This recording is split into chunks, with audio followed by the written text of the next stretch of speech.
Ethan Hunt is pulled out of retirement to save the world and his wife. Listen as we chat about J.J. Abrams' history of reboots, giving noogies to Tom Cruise, and IMF's terrible track record when it comes to background checks. Then we find out if Mission Impossible 3 stands the test of time.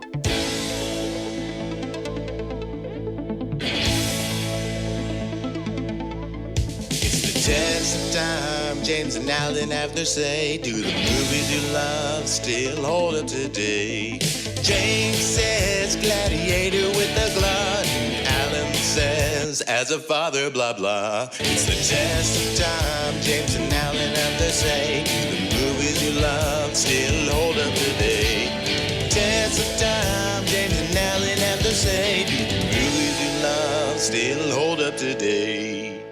Hello, everyone, and welcome to the Test of Time. Today, this is the third of our Mission Impossible trilogy. I'm James Brief, and my partner in crime, the director of this podcast, my buddy and pal, Alan Noah, is with me. How you doing, Al? I am doing very well. So this movie, Mission Impossible 3, that we're talking about today, this is the directorial debut of J.J. Abrams. So I don't know, I thought we should start this episode by talking about our feelings about him kind of in general, because my understanding of it is that J.J. Abrams is fairly divisive in that some people love him and kind of worship him. They put him on this pedestal, and some people really hate him and call him a hack and a Spielberg wannabe. And I'm kind of in the middle. I neither love him nor hate him. I've liked some of his stuff. I have been ambivalent about some of his stuff. Some of his stuff is, I think, not great. But do you think that's a fair way to describe it? That there are a lot of people who love him or hate him? And then where do you fall on that spectrum, James? He is fabulously and wildly popular. I mean, the man has created billions and billions of dollars. Yeah, people do call him a Spielberg clone, and he is certainly a product of a Steven Spielberg upbringing. I mean, yes. But that's not a bad thing. I mean, no. I think every single director today would say they're a product of Spielberg. However, I would say that J.J. Abrams' films, there's an argument that they're a lot more Spielbergian. Sure. Some of the stuff he's done is fantastic. I argue he directed one of the greatest pilot episodes in television history, Lost. Oh, yeah. The first season and a half of Alias is it's a fantastic storyline. Quentin Tarantino famously directed a big episode, and it kind of ended that first season and a half storyline, and they picked up new stuff, and it was almost like a new show. There's a couple of movies he wrote that I remember seeing and thinking they were a little bit corny, might be the word I would have thought of as a kid. I remember seeing Regarding Henry and Forever Young as a kid. That was a Harrison Ford and Mel Gibson films, respectively. So okay. He was basically a television guy. Yes. And then this film, it was his first entry into directing. And then he would wind up directing, he'd basically be the franchise director for a while. He directed a bunch of Star Trek films. And of course, he famously directed the 7th and 9th Star Wars films. What those three franchises have in common, Mission Impossible, Star Trek, and Star Wars, is that they're all kind of a reboot for these franchises. And, you know, Mission Impossible 3 and Star Wars Episode 7 are really sequels. Star Trek is more of a hard reboot. But Mission Impossible 3 and The Force Awakens are more soft reboots. And it's kind of funny that J.J. Abrams has done that thing 3 times, and it started with Mission Impossible 3. So let's get into this movie. In this movie, Ethan Hunt has retired from IMF fieldwork and is preparing to settle down with his fiancée, Julia. But Lindsay Farris, one of Hunt's protégés, has been captured by a ruthless arms dealer, Owen Davian. Hunt and his team extract Farris, but she's killed by a device that explodes in her brain. Hunt marries Julia, then goes on a mission to capture Davian, who is in Vatican City to sell something called the Rabbit's Foot. Davian isn't in custody for long, as he's freed by commandos on the Chesapeake Bay Bridge. But before then, Davian threatens Hunt's loved ones, and one of his goons quickly picks up Julia. Davian gives Hunt 48 hours to get the Rabbit's Foot, or Julia will be killed. Hunt delivers the item to Davian, but Davian kills Julia anyway, or so it seems. Hunt's boss at IMF, John Musgrave, admits that he's been working with Davian, and the real Julia is in a safe house nearby. Hunt kills Davian and rescues Julia. To save Hunt from the explosive device in his head, Julia shocks Hunt, resuscitates him, and kills Musgrave when he comes wandering in. Hunt and Julia then head off on their honeymoon. Aww.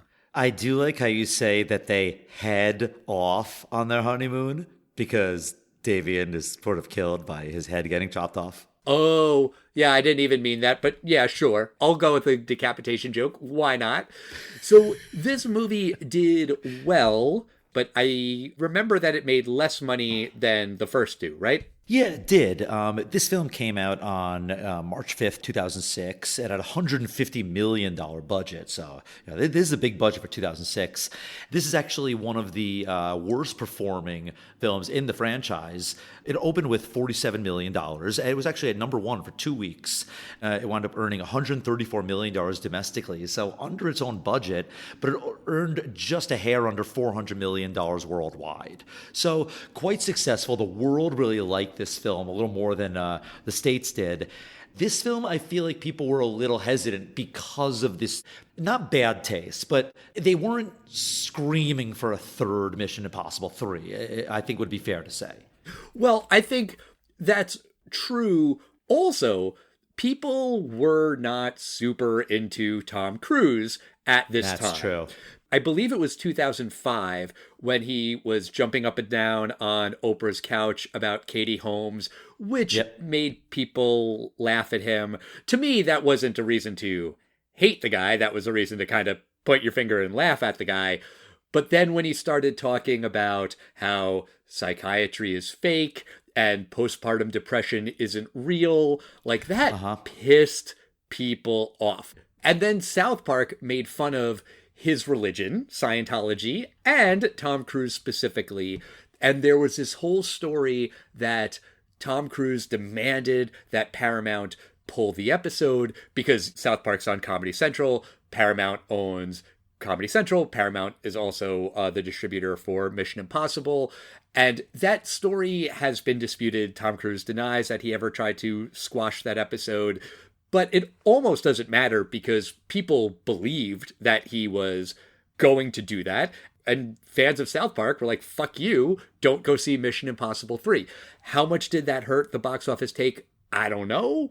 But I think people were just not super thrilled with Tom Cruise as a person for a variety of reasons. Tom Cruise was never canceled. Right. There's one big thing that I think people have always thought about Tom Cruise is that he's wildly talented. He's a very good actor. Absolutely. And I think the public has always had this not love-hate relationship, but love eye roll relationship with him, where every couple of years he might do something where it's like, Tom, go away for a little bit, like a little brother, you noogie him a little bit, and it's like, we love you, but like, come on, stop jumping on the couch like this.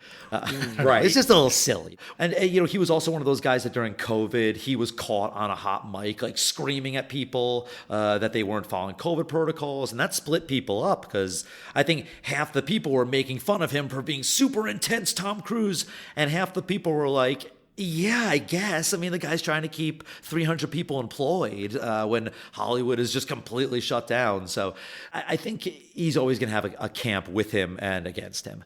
I think that's fair. But all right, so let's start with the movie's beginning, the cold open, which is an in medias res scene. It takes place in the middle of the movie, and we see Philip Seymour Hoffman as a bad guy. He's got a gun on some woman who we don't know who she is just yet, but we know that Ethan Hunt cares very much about her, and the bad guy kills her. Instantly, I'm like, nope, not really her. It's a mask. I said this 2 weeks ago. I've been saying this for the past couple of weeks. That's the problem with these stupid masks, is that it kills all the stakes. It kills all the tension. I have to imagine that most people seeing this movie for the first time in 2006 had the same thought, even though those people had waited 6 years, presumably, in between Mission Impossible 2 and Mission Impossible 3, and didn't watch them back to back like we're doing right now. But it's still like a memorable part of the franchise, the whole mask thing. So the next scene starts and you realize, oh, this is his fiance. Oh no, his bride-to-be is going to be murdered. I'm guessing a lot of people were like, no, she's not. She's fine. I think you might be over-exaggerating the relevance of the masks to the franchise. Okay. I think also people didn't remember them as much because I think other films had used them so much that it wasn't so much, this is crazy Mission Impossible. Okay. What is that phrase called again when they start in the middle? In medias res. I'm going to say this word not in a negative way. I think it's a little bit of a gimmick because it's in a way to automatically inject seriousness into a film and up the stakes right away. But you know, a lot of films, action films, will do that. Yeah. It's fun, but it can't be overused. Agree. I hope I'm not misremembering this, but I feel like this was used a lot in Alias. Oh, I think the reason that J.J. Abrams chooses to start this movie with this scene is that he kinda has to, because if he doesn't, the movie starts with Ethan Hunt's engagement party, which would feel wildly out of place as the first scene in a Mission Impossible movie. I mean, it already kind of feels a little out of place in this movie after, you know, the cold open and the credits, but I think you would have run the risk of people just walking out of the theater if that's how the movie starts, with him kind of toasting to his bride-to-be and people saying, I can't wait to have you be my brother-in-law. When are you going to have a baby? Like, what? How is this a Mission Impossible movie, you know? I agree. I really liked that scene where Ethan Hunt was a shockingly convincing, boring as fuck guy. Right. Where he was just talking about watching traffic. It's like, you can watch it on I-95, one fender bender. You could watch it in real time, go back 6 miles. And everyone's like rolling their eyes like, wow, what a boring guy she married. But yeah, that scene, you're right, could not be in the beginning. But I think it's a fun thing for his character because it's so different that he's literally dangling from Langley safe and, you know, skydiving. I thought it was funny. Not laugh out loud funny, but I liked it. It's a cute scene. While everyone's kind of making fun of how boring Ethan Hunt is, all the women are still talking about how hot he is. And it does establish that he can read lips, which will come in handy later on. Musgrave tells him about Lindsay Ferris. He has to go rescue her. That scene is kind of a boilerplate action sequence. It's fine. Stunts are cool, whatever. While they were doing the daring escape through all of the windmills, I was kind of thinking, oh shit, Donald Trump is right. Those things are really fucking dangerous. But when the second helicopter got hit by the rotor, cancer. I think they died of cancer. Right. He says that they cause cancer. Well, let's talk about the Vatican scene, which is, you know, another big set piece in the movie. Did I miss something about why this scene takes place in Vatican City, other than, oh, it's a cool location and they just wanted to film there? Is there a reason that Davian is at Vatican City? Is he there because he has some connection to the Pope or the Catholic Church or something? I don't think so. I wasn't wondering what they're going to get to. I'm like, are they going to go in the Sistine Chapel? I don't remember this, but I was wondering what's going to be so exciting that they did Vatican City, and that part didn't pay off. Right. It does feel like there should have been some payoff, like Davian is so powerful, he can hobnob with the Pope and then do this arms deal or something. I felt like there was just some connective tissue that wasn't there. It did also cross my mind that this movie comes out just a few weeks before the Da Vinci Code is released. So maybe there was some competition, you know, oh, we'll do our big Vatican City scene first or something. Maybe, I don't know. That's a good point. I think the bigger answer is one of two things. Either A, there was something a little more to the Vatican part that was left out of this final copy of the draft that we got. Maybe. Or two, there's certain costumes that are fun for spies to wear. That father suit, and then that yarmulke that they wear, those cardinals in the Vatican City. It's such a great costume. It's better than a Dr. Scrubs costume, which is a little silly, you know, in a movie, and it takes you out of it. But in the Vatican City, when everyone looks a little odd, you know? They all look like this. Or when there's 50 nuns going everywhere and you blend into nuns, that's kind of fun because it's odd. I think it's just because Vatican City is just such a... It's a unique fashion sense that the audiences are just going to go, oh, okay, all right, he wears that bright colored thing and he blends in. Okay, sure. Fair. Also, I do like how in this scene we see the mask being made. These masks, which I do have my problems with, I'm not taking any of that back, but I like how you see the creation of the mask. You see that in order to do it, you need to get a lot of pictures of the person's face. The character played by Maggie Q kind of goes around him and gets a lot of quick digital pictures from different angles. Then in order to do his voice, he has to read this poem that apparently contains every phonetic sound in the English language. So that's how they're able to make the voice. And this is a perfect example of show, don't tell. This is J.J. Abrams showing you how they do this, not telling you, no exposition, no boring thing of, first you need to get the blah, blah, blah, blah, blah. They just show it. They show it while other things are happening. And that's right. I like that. I appreciated that very, very much. As I was watching the film, I thought you might like that. And I thought that there was something else in this film that I thought you would really enjoy. Two things about the rabbit's foot. One, we never find out what the fuck the rabbit's foot is. It's just a MacGuffin. It's just called a blobbity block. It doesn't matter what it is. You just have to steal it. And two, there's a part where Ethan Hunt goes in to steal, and you're expecting this elaborate, oh man, what tools is he going to use? And what 180, 360 death-defying things is he going to do? And he just skydives out of a building. He's like, I'm jumping out of the 13th story. And then the next thing you know, he lands on a car. I personally thought you would appreciate that. I'm wondering if you did.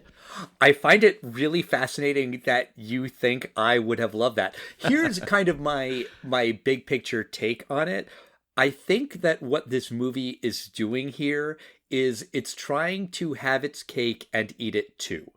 And I get what they're going for, which is, to your point, it's the MacGuffin. Do you need to know what it is? No, you don't. Do you need to see him shoot a million guys and grab the thing? No, you don't. Because you know that Ethan Hunt is going to get the thing, and it doesn't matter how, and it doesn't matter what. And I do like that in theory. My problem with it, though, is that at the same time, we are still supposed to care. We are still supposed to say, oh no, we can't have this bad guy get this rabbit's foot. Oh no, he does have to get this thing. It is so important. So I feel like the movie's trying to say simultaneously, this thing is not at all important and it is super important. And I feel like it's trying to find a balance, and I don't think it nails it. That's fair. Okay, that's fair. I thought you would appreciate that they didn't say what it was because you already know what it was. It's either nuclear or it's biological. Pick one. It's one of those. It's horrible amounts of deaths, and this evil guy's going to make a lot of money by selling it to some other bad guy. It doesn't matter. I think you do see a biohazard sticker on it, which implies that it's a biological weapon, which is the same thing as two. Or maybe it's a dirty bomb, and it's going to blow up something. Who knows what it is, but it just has that danger symbol on it, sure. Right. There's also the whole timing aspect of it, where Hunt first gets the call, you only have 48 hours, then he has to fly from Virginia to China, which is going to eat up a lot of that time, and then all of a sudden it's down to 2 hours, and then all of a sudden it's down to 15 minutes, and then, okay, you've got 30 seconds.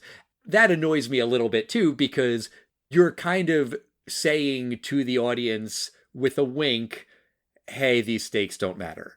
You also kind of do know what's going to happen because we've seen the scene earlier with Hunt tied to the chair. It does kind of make that scene a little bit more confusing because Davian is saying, I'm going to kill her if you don't tell me where the rabbit's foot is. And it's like, no, he just gave you the rabbit's foot. you should know that it's the rabbit's foot because you should know that Ethan Hunt always gets the MacGuffin. Of course he's going to do it. We didn't see how he did it, but who cares? Here's the thing. So why is he pointing this gun at his wife? There was just a disconnect there. I do also just want to say about the rabbit's foot, I kind of hate that as the name for the MacGuffin. It really feels like J.J. Abrams loves this name for the MacGuffin because they say it a lot.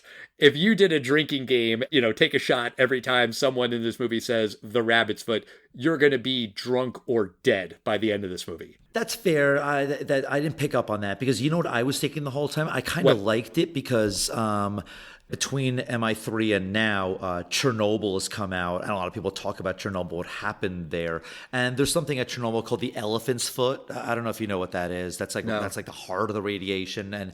And I just kept thinking that this was something radioactive and this was something miniature. But one thing about him stealing the rabbit's foot, in that scene, they tell you that he steals the rabbit's foot, but they don't show. So that is not like before where they show, don't tell. Here, they tell and don't show. But then, in terms of what the rabbit's foot is, they neither show nor tell. They offer it, though, at the end. Ethan does say, hey, one more thing. What is the rabbit's foot? And he's like, join IMF, and I'll tell you what it is. And he's like, nah, see you later. Right. That was a wink to the audience, because obviously the audience wants to know what it is. But again, what could they possibly tell you other than it's the secret to time travel or aliens? That's going to be anything interesting. It's obviously either something, to make money or to cause horrible, horrible harm. Well, the Simon Pegg character, Benji, he offers up his theory that it's the anti-god. Then also with that whole scene in Vatican City, that to me kind of feels like, are they trying to do something about religion and just not following through? Like having the scene with all of these priests in Vatican City and then calling the MacGuffin the anti-god. I was kind of thinking what they could have done to still have the MacGuffin be unexplained and to maybe better use Simon Pegg's comic talents, just have him say, oh, I figured out what it is. There is a hypotenuse trapezoid with the photosynthesis gigawatts, blah, blah, blah, blah, blah. And when activated, it will yada, yada, yada, yada. And just say a lot of gobbledygook. And then Hunt says, come on, English, man. And then he says, oh, okay, right. Well, what it's going to do is, and then there's a boom or something. And you don't really ever get the actual explanation. You just have Simon Pegg blathering on in technobabble. But you know who really knows what the rabbit's foot is? Musgrave, the character played by Billy Crudup. And he reveals towards the end of the movie that he's the bad guy. You kind of thought it was Brassel, the Lawrence Fishburne character. He was the mole inside IMF. I kind of felt like, okay, this is very similar to Mission Impossible 1, which then kind of made me think about J.J. Abrams.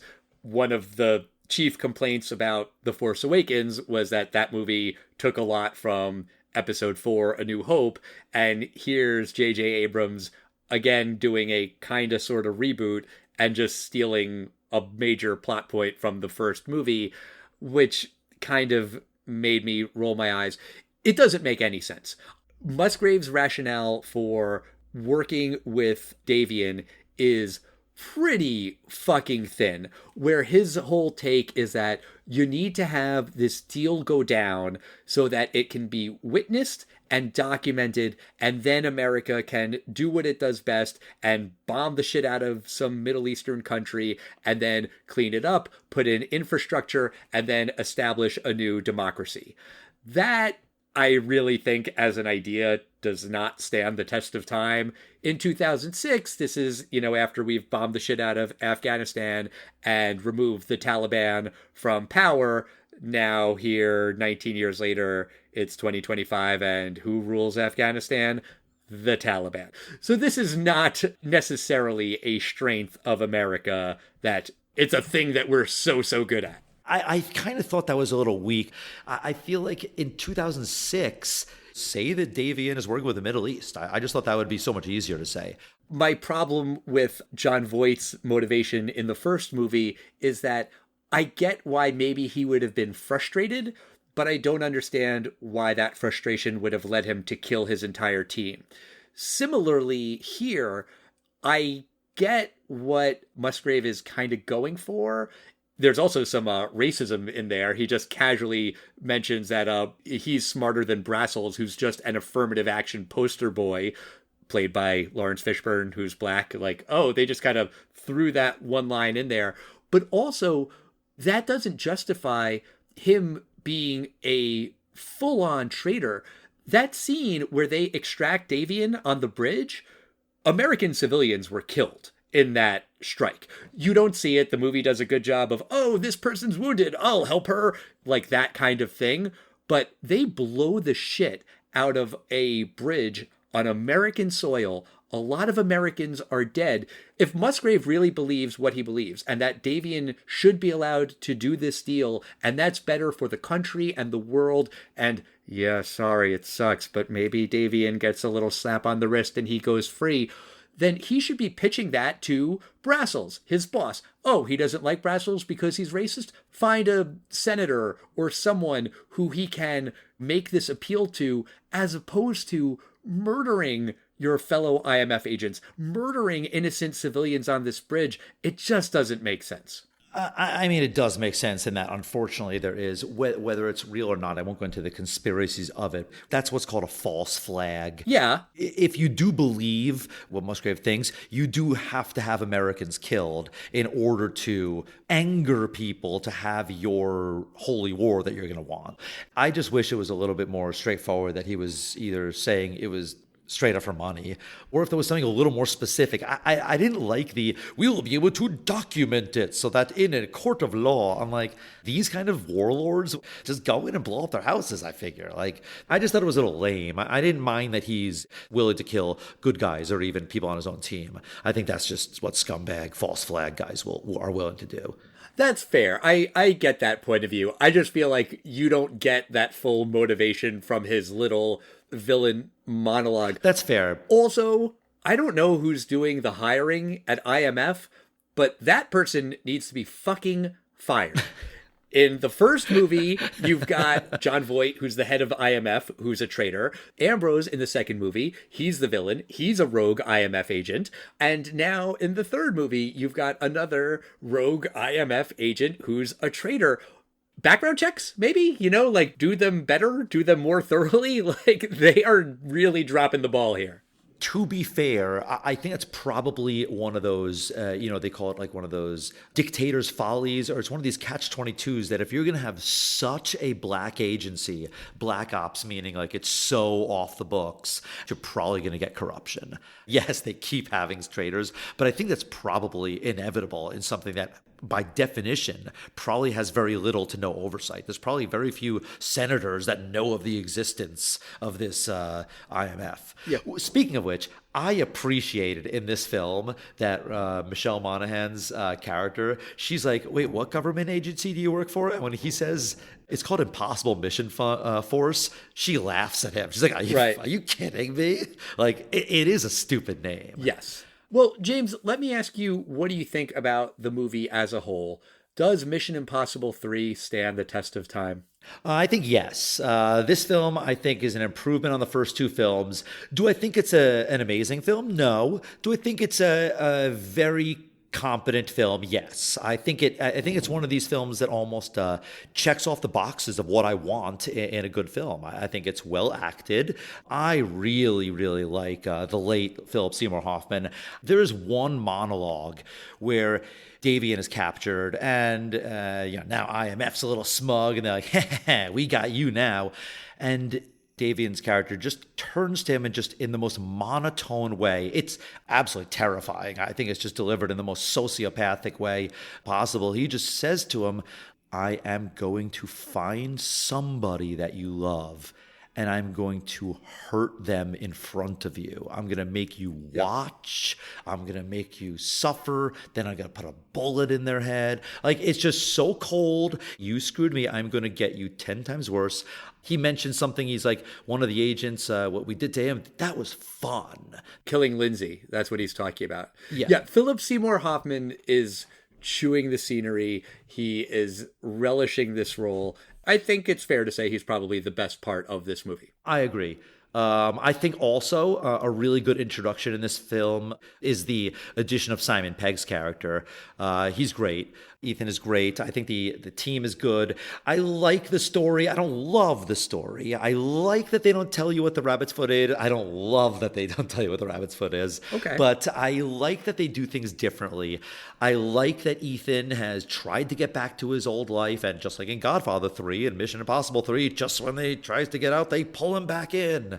If you're wondering what they do with the wife character in the next films, I don't think they really thought it through very well with Mission Impossible 3, but there will be closure as to what happens in this to this character. So this is the beginning of a continuing story. I do think that this is really where the franchise really gets its footing. Is it great? No, but does it get its idea that you need a really good villain and you do need a team? This is not a James Bond franchise. This is actually a team franchise with an emphasis on the James Bond guy. So overall, I think that this is the film that the first film almost should have been. It was entertaining, and I thought it was thrilling. For me, it stands the test of time. Not great, but better than the first two films. What do you think, Al? Mission Impossible 3. Did JJ finally get you to like one of these Mission Impossible films?